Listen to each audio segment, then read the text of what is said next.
sekalian, bertemu lagi dalam pembelajaran agama Katolik dan budi pekerti. Bagaimana keadaan Anda sekalian? Ibu berharap semuanya Anda dalam keadaan sehat dan tetap semangat mengikuti PJJ kita. Sebelum kita memulai pelajaran kita, terlebih dahulu kita siapkan hati, kita berdoa. Dalam nama Bapa dan Putra dan Roh Kudus. Amin.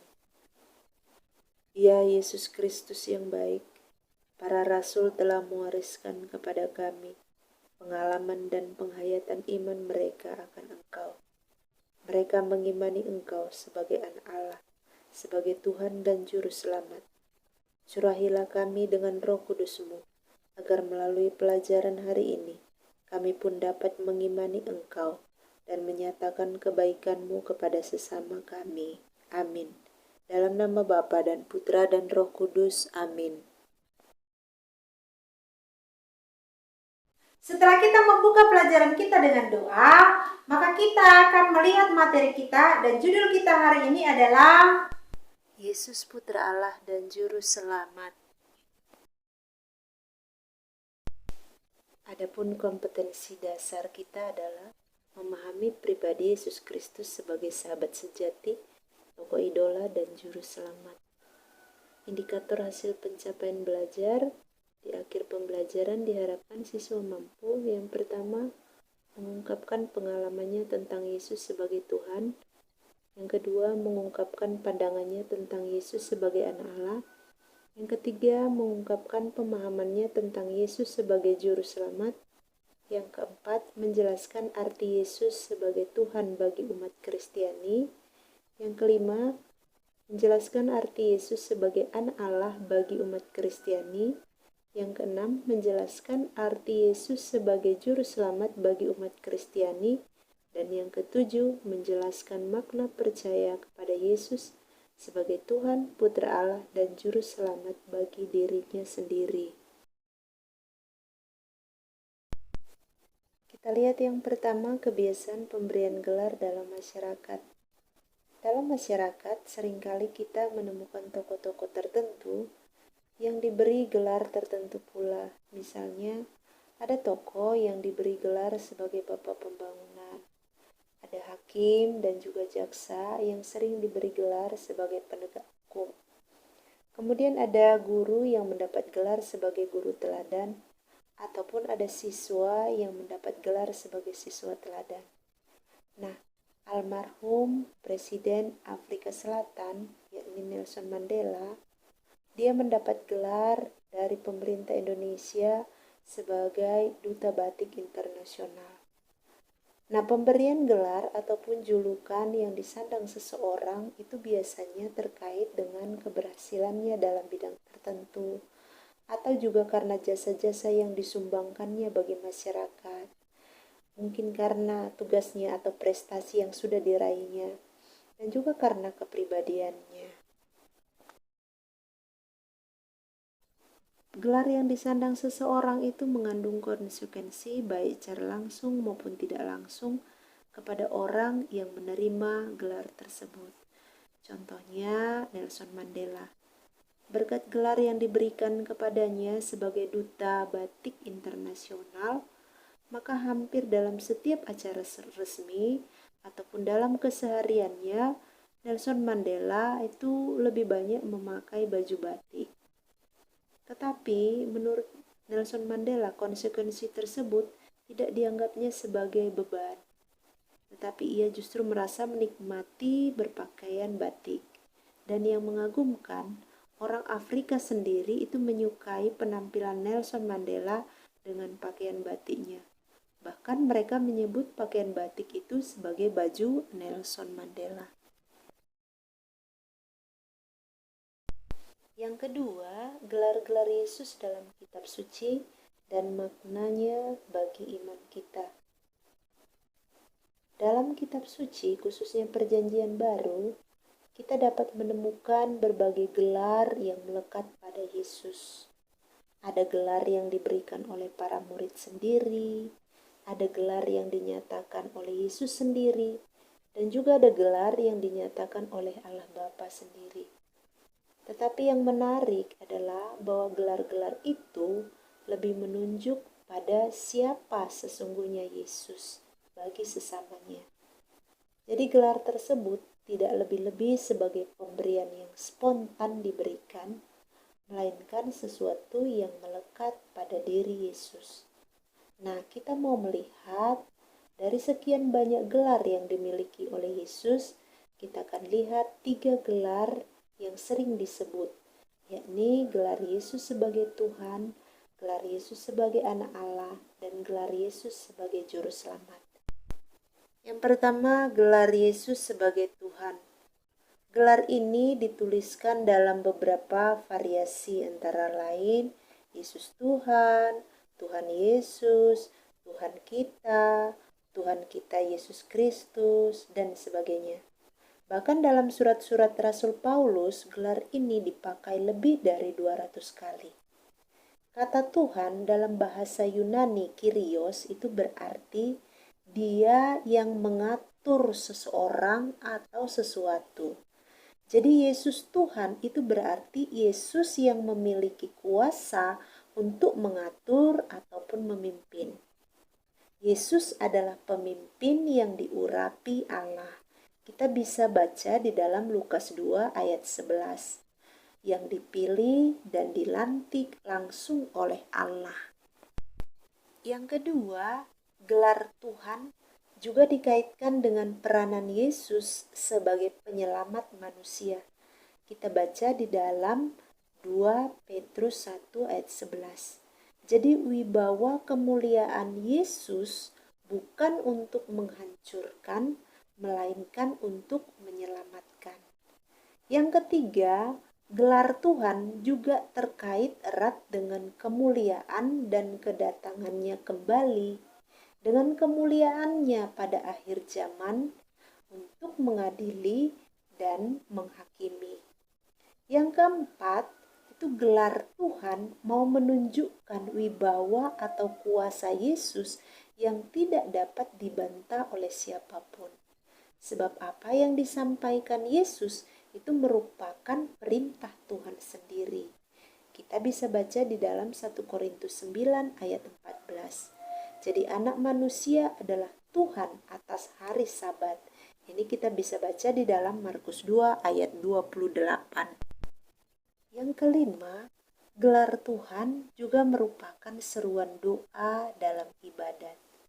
Itulah sebabnya di dalam doa-doa orang Kristiani selalu berseru Yesus sebagai Tuhan. Yesus adalah satu-satunya junjungan kita. Kita bisa baca di dalam 1 Korintus 8 ayat 5. Nah, bila orang Kristiani berkumpul dan bernyanyi, mereka bernyanyi bagi Tuhan. Seruan Yesus Tuhan itu adalah seruan iman. Kepercayaan khas orang Kristiani adalah kepercayaan akan Yesus Kristus Tuhan. Kita bisa baca di dalam Roma 10 ayat 9. Dan Roh Kuduslah yang mengantar orang sampai pada pengakuan bahwa Yesuslah Tuhan. Ini kita bisa baca di dalam 1 Korintus 12 ayat 3. Yang kedua, gelar Yesus sebagai anak Allah. Nah, gelar Yesus sebagai anak Allah ini mau menunjukkan hubungan khas antara Yesus dan Allah. Tidak ada hubungan yang begitu erat dan mesra seperti Yesus dan Allah. Kita bisa baca di dalam Yohanes 10 ayat 30. Nah, dalam hubungan yang erat tersebut tetap terlihat bahwa antara Yesus dan Bapa itu berbeda. Yesus tidak sama dengan Allah Bapa. Allah Bapa berbeda dengan Yesus Sang Anak. Kita bisa baca di dalam Yohanes 14 ayat 28. Anak dan Bapa itu memiliki peranan yang berbeda. Hubungan antara Bapa dan anak ini tampak dalam ketaatan. Yesus begitu taat sempurna terhadap Allah Bapanya. Kita baca di dalam Yohanes 4 ayat 34. Jadi seluruh hidup dan pribadi Yesus itu melayani dan melaksanakan kehendak Bapa. Dan semua itu dijalankannya dengan ketaatan secara total. Bahkan taat sampai mati di kayu salib. Selain itu, gelar Yesus sebagai anak Allah juga mau menunjukkan pengetahuan dan pengenalan Yesus yang istimewa tentang Allah. Hanya anaklah yang mengenal Bapa dengan baik. Kita baca di dalam Matius 11 ayat 27. Nah, pengetahuan Yesus bukan sekedar pemahaman intelektual saja, melainkan lebih sebagai sikap pribadi. Selain itu, gelar Yesus sebagai anak Allah juga mau memperlihatkan kewibawaan Yesus. Yesus adalah anak Allah yang berwibawa. Yang ketiga, gelar Yesus sebagai juru selamat. Yesus adalah juru selamat. Yesus datang untuk menanggapi kerinduan manusia yang paling mendalam, yakni keselamatan secara sempurna atau paripurna. Nah, keselamatan itu dinyatakan dengan pembebasan manusia dari dosa. Ini kita bisa baca di dalam Matius 1 ayat 21. Dan mendekatkan kembali manusia kepada Allah. Ini di dalam Ibrani 7 ayat 25. Jadi seluruh kata dan perbuatan Yesus itu terarah pada upaya mendekatkan hubungan manusia dan Allah. Kita bisa baca di dalam Roma 5 ayat 10. Maka melalui perjuangannya, Yesus menyatakan bahwa keselamatan yang diberikan Allah itu semata-mata sebagai kasih karunia Allah. Kita baca di dalam Kisah Rasul 15 ayat 11.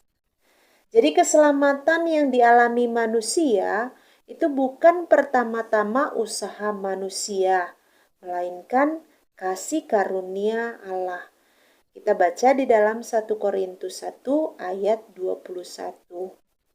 Nah, walaupun demikian, Allah tetap bersikap aktif dalam mengupayakannya. Maka keselamatan itu berkembang dalam pewartaan. Kita baca di dalam Yakobus 1 ayat 21. Yesus mewartakan bahwa keselamatan itu bagaikan biji yang ditaburkan, yang mulai dari hal-hal kecil, tetapi akan bertumbuh dan menghasilkan buah berlimpah. Kita bisa baca di dalam Matius 13 ayat 1 sampai dengan 9. Keselamatan yang ditawarkan Yesus itu tetap diteruskan dalam gereja dan terlaksana secara sakramental. Jadi sakramen dalam gereja itu mau mengungkapkan tindakan Allah yang mau menyelamatkan manusia. Dan kedudukan Yesus sebagai juru selamat sekaligus mau menegaskan bahwa ia datang untuk menolong manusia, karena manusia tidak dapat menolong dirinya sendiri. Maka Yesus tampil sebagai jalan dan sarana mencapai keselamatan yang ditawarkan Allah itu. Dan janji ini pula yang menjadi kekuatan dan harapan yang pasti bahwa pada saatnya keselamatan itu akan dinyatakan secara penuh. Jika kita mengakui bahwa Yesus adalah Tuhan, maka itu berarti yang pertama kita menjadikan Yesus sebagai pimpinan atau junjungan yang mengarahkan seluruh hidup kita. Dan hidup kita setiap hari itu ada di dalam pimpinan Tuhan. Yang kedua, kita menjadikan kata-kata Yesus sebagai kata terakhir. Karena kata-kata Yesus adalah sabda Tuhan sendiri. Dan kata-kata Yesus itu adalah ukuran terakhir dan tertinggi. Yang ketiga, pengakuan kita terhadap Yesus itu merupakan pengakuan iman yang merupakan semboyan perjuangan kita sampai tuntas. Yesus Tuhan dulu dan sekarang. Pengakuan ini adalah suatu sikap penyerahan diri kepadanya dengan segala resiko.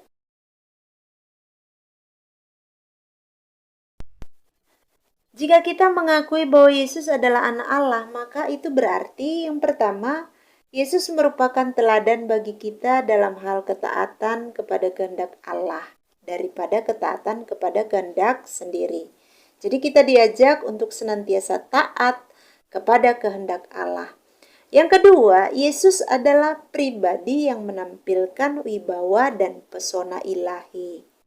Maka orang yang berhadapan dengan Yesus berarti berhadapan dengan wibawa dan pesona ilahi itu sendiri.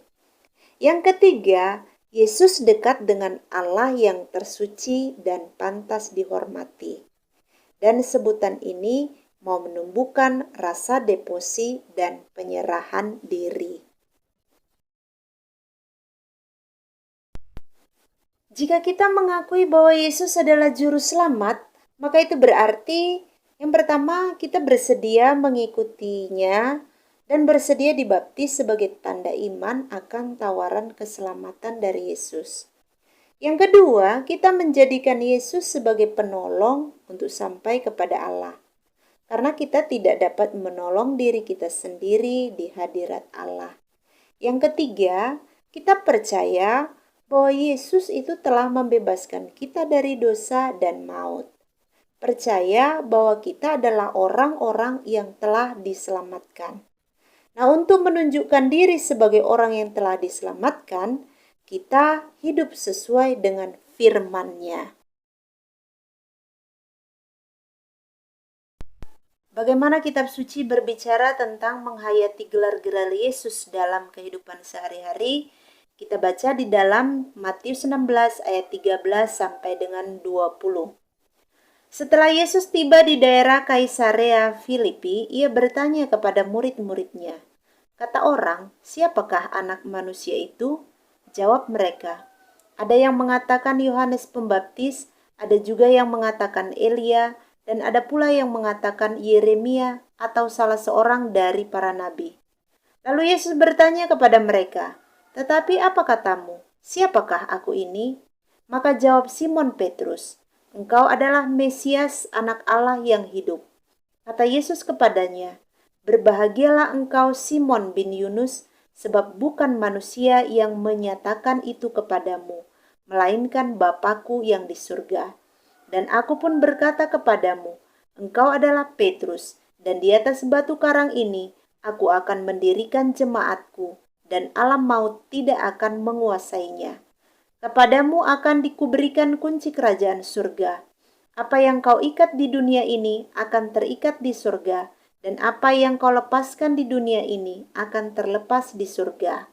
Lalu Yesus melarang murid-muridnya supaya jangan memberitahukan kepada siapapun bahwa ia Mesias. Demikianlah Injil Tuhan.